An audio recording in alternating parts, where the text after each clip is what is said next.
Good morning. I have the privilege of being a spiritual director, have been a spiritual director, a spiritual companion to folks since 2005, so a good long stretch of time. And to be a spiritual director, you study much, you reflect often, you pray, you are in direction yourself, you belong to a peer supervision group, to make sure that none of this is about your own ego and that you are truly trying to listen to the voice of God as you hear that voice between the lines of what your seekers are sharing with you.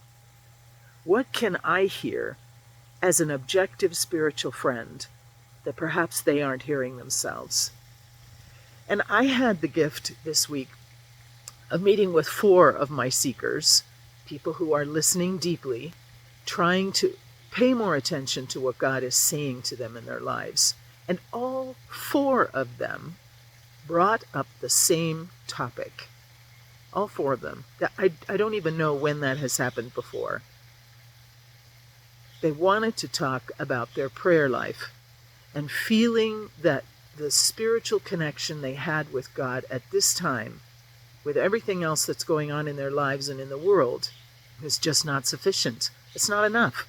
It wasn't something that was bringing them nourishment, and it wasn't an oasis for them. They were going through the motions. They were continuing practices that had worked in the past and that were deemed good by the church and by other spiritual writers, but there wasn't a fruit. They weren't feeling a benefit.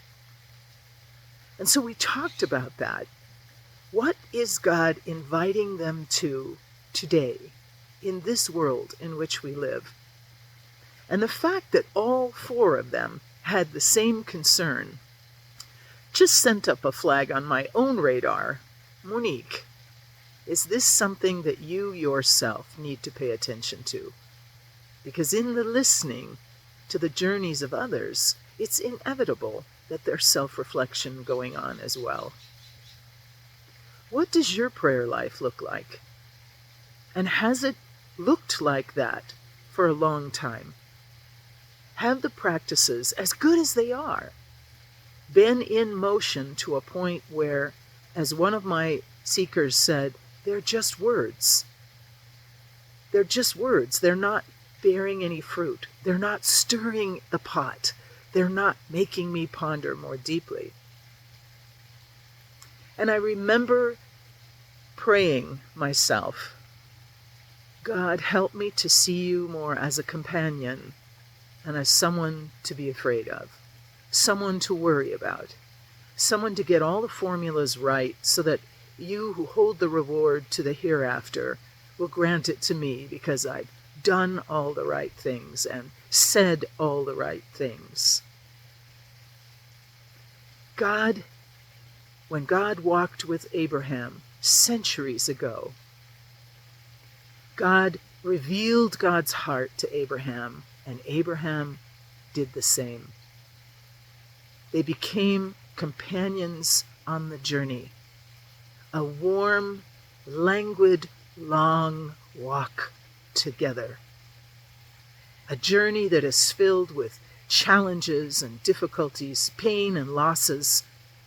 We have situations in our government right now, in the world right now, perhaps in your family, in your own interior life, where we have this tremendous sense of loss and helplessness. And God is saying over and over again, walk with me. Just walk with me. Entrust your heart to me. Give me all of what you are carrying. Give me all of what you feel. And in return, we can say, I will follow you wherever you may go.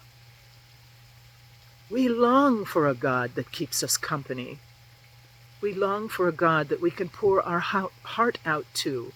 Reevaluate your connection so that you can say with all longing, I will follow you follow you wherever you may go.